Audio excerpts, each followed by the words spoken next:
Hi AP Econ students, Mr. Muller here, and in today's video we're going to be talking about competitive markets.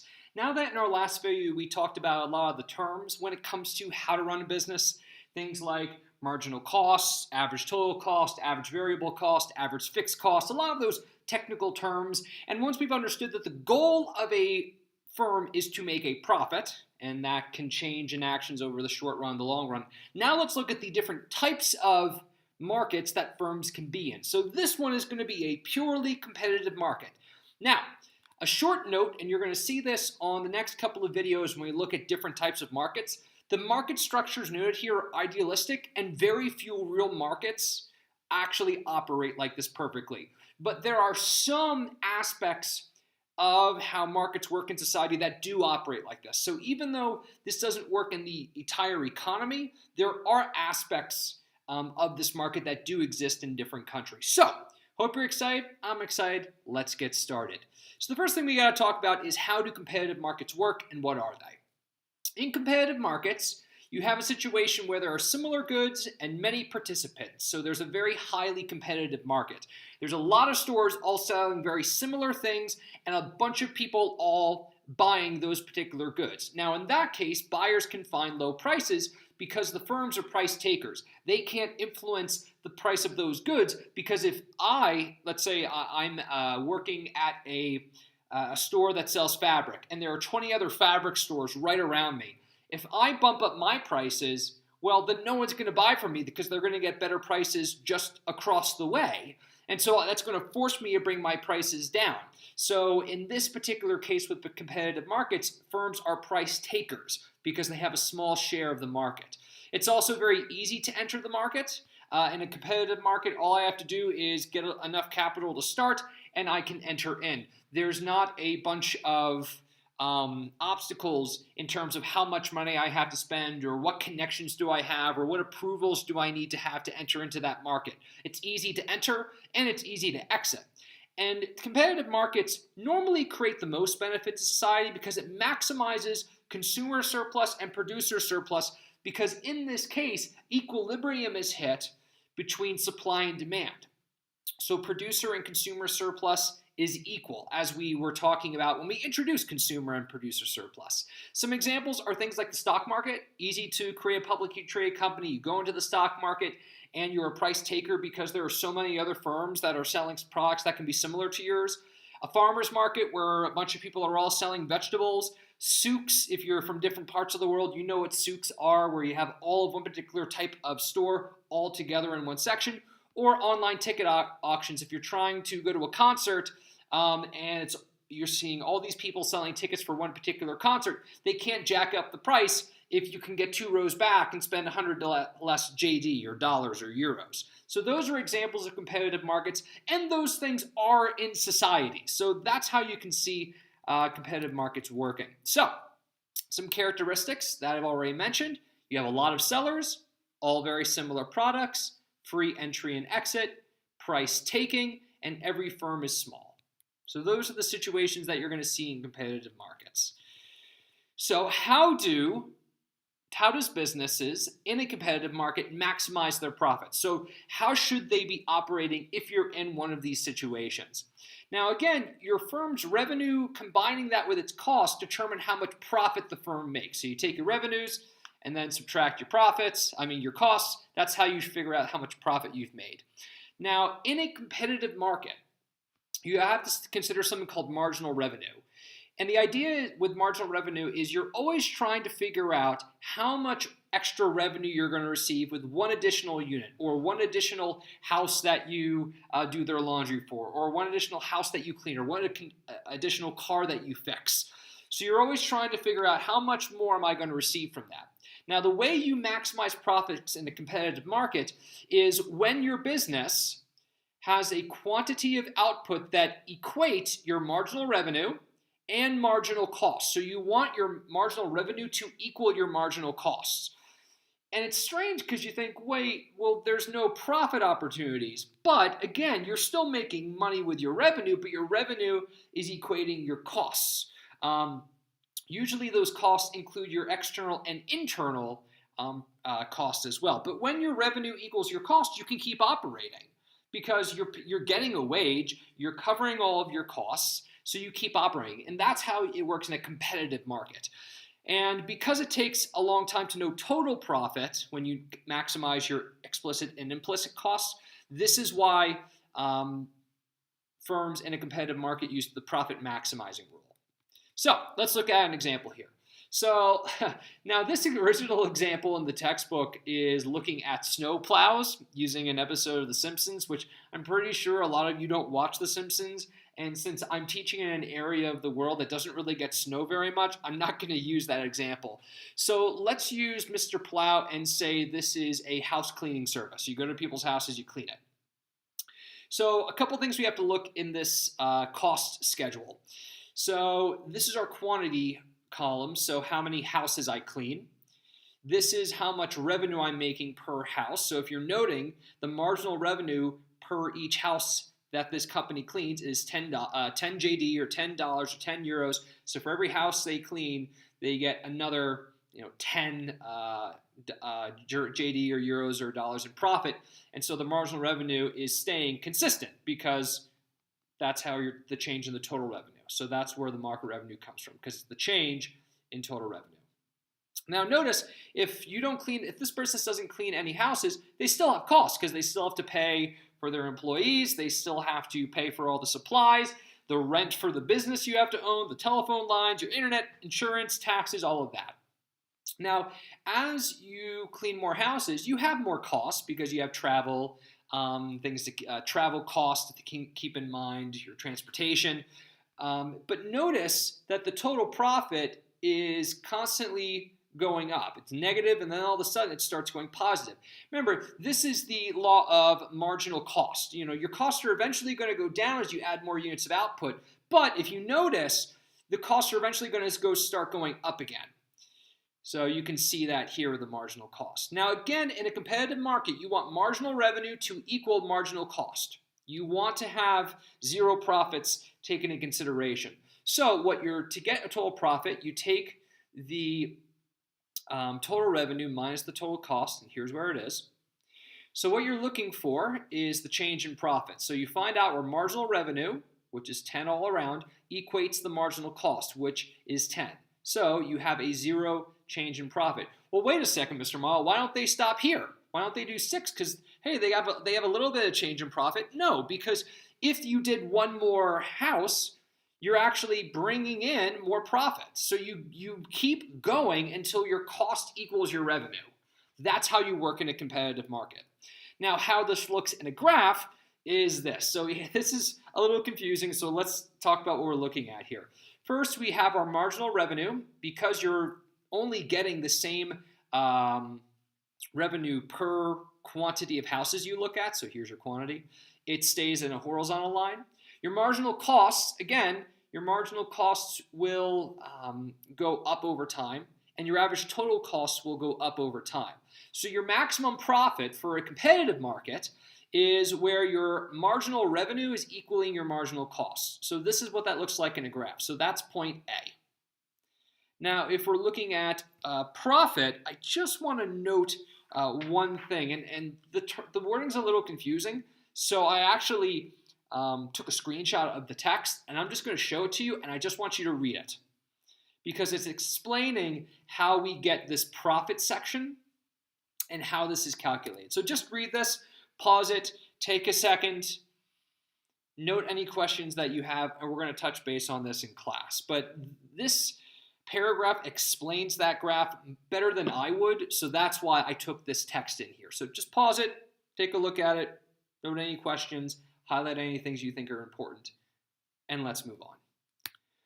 Okay, so how do firms maximize profits in the short run? Because we always have to think short run and long run. In the short run, a business should operate if it can cover your variable costs, things like the electricity and water bills, your wages, the costs of production.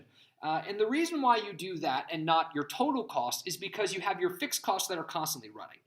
So here's a great table to explain how firms operate in the short run. When your profits are greater than your average total costs, hey, you're making a profit, keep going. If it's between the average variable costs and the average total cost, and the average total cost includes the fixed cost as well, the rent, the insurance, the taxes, things that won't change over time. Then what you do is you keep operating even though you're not covering all of your costs to minimize losses. Because eventually you may get to a point where you are making more than your average total cost. So you keep going. Someone that I know works in a restaurant business, and they said that they would calculate their average variable cost to like the minuscule cent of electricity, of water, of wages, because they had to know when they should operate and when they should not. Now, if you are making less than your average variable costs, then you have to temporarily shut down. Now, firms that operate like this would be if I'm selling ice cream on the side of the road or at a tourist area and it's the summer, I'm going to keep operating until I'm not hitting my average variable cost. So this is a lot of seasonal businesses that you see. And that's why if you go to an amusement park, it's not operating all the way through the year when it's cold in the winter. So that's how these firms operate. So if you want to take a look at what that looks like in a graph, so here's our marginal costs. Here's our average total cost. Here's our average variable cost. So if you're running under your average variable costs, you're going to shut down. If you're between your average total cost and your average variable cost, you're going to temporarily operate.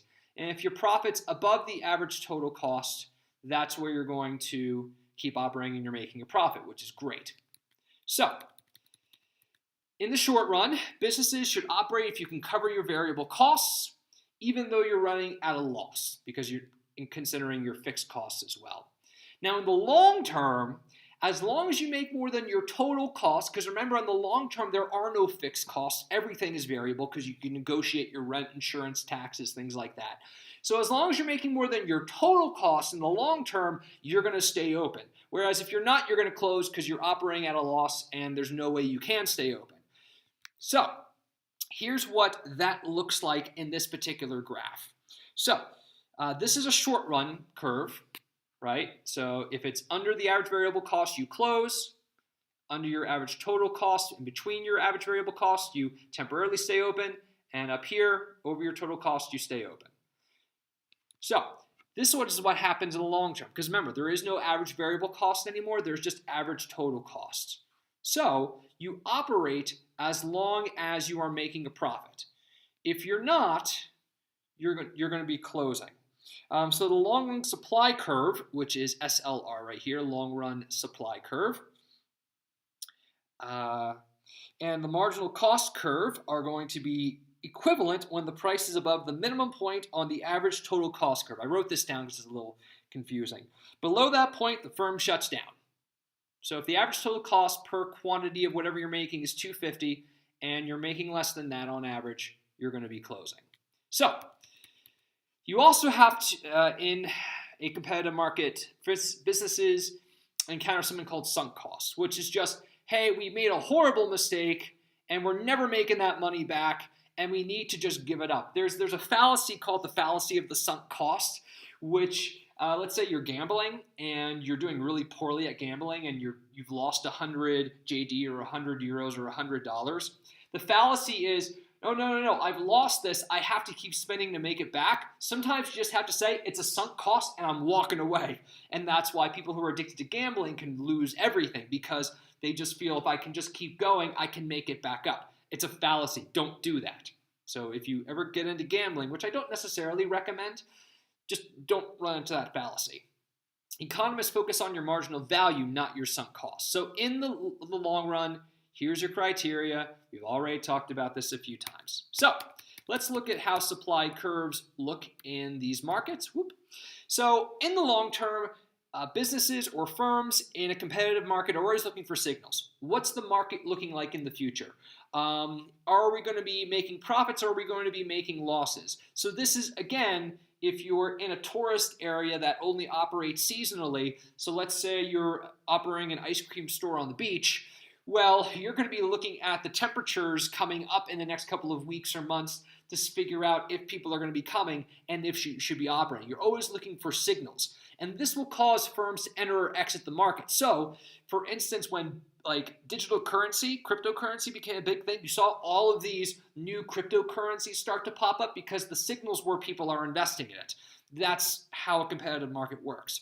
In a competitive market, a firm that has made zero profit after your explicit and implicit costs is a good thing, because you're technically making a profit because implicit costs are really hard to quantify and it's your opportunity costs. So you're technically making a profit in terms of your accounting profit, but not economic profit. So if you're making an economic profit of zero, you're actually making an accounting profit. And this keeps the price stable. So if in a competitive market, if you have zero profit with your economic profit, it keeps the price stable because you've covered your costs, you've maximized your opportunity cost, and the reason why you do this is because it keeps people from entering the market. And if people do enter the market, it impacts the price, which will cause people to leave the market, which will then cause the price to go back into a stable situation. So that's how competitive markets work. Now, I'm going to read a couple of notes that I've made here to walk you through some of these charts because they can be a little confusing. So this is a graphical representation of what I just talked about. So when a market is in long-term equilibrium, the short-run supply curve, so this is short-run supply curve, and the short-run demand curve intersect along the long-run supply curve. At this point, the price that the firm charges is equal to the minimum point along the average total cost curve. So MC equals MR, zero costs, zero profits because you're covering your total costs. The existing firms in the market earn zero economic profit, so there's no incentive for firms to enter or exit. It's a stable market. Now let's see what happens if there's a decrease in demand. So a decrease in demand causes the price to fall. Let's say more people enter the market. So because there is less demand for your product because there's more competition, the price of the good goes down. So it goes from P1 to P2. And so demand goes from D1 to D2 here. It shifts to the left. Because the firm is a price taker, the price it can charge falls to P2. As we can see in this particular panel, the intersection of MR2, so your marginal return 2, because it's now changed because of the price difference, and your marginal costs here includes a short-run loss. So this is the loss that you get. Now when that happens, firms are going to leave the market because they're operating under losses. So what will happen is the price will shift back up to normalize. So if the people aren't making as good of a price, people are going to leave the market and that will balance things out. So this is long run adjustments to that decrease in demand. Again, I have notes here. I'm just going to read them because this can be a little confusing. So I wanted to make sure my notes were solid. So short run losses cause some firms to exit the market, and their exit shifts the market supply curve to the left. So when people leave, the supply shifts to the left because there is less of a supply in the market, which means that the price will return to your long-run equilibrium point. So this is your long-run point that we were at. Now, it's not A anymore because the supply curve has shifted, so now we're still at C because there are less people in the market. Prices are restored to P1, which is here, and the MR2 curve, the marginal return 2 curve, shifts back up to marginal return 1. So your MR is equaling MC, you're covering your average total cost, you have zero economic profit, and the market's stable. So that's how that works in a competitive market. Well, that's all we've got for competitive markets. When we come into class, we're going to give you a lot of these situations so that you can predict if you're a business, should you operate, should you not be operating, when you should be operating, using all of these concepts. Hope you learned something you didn't know before. Thanks for watching.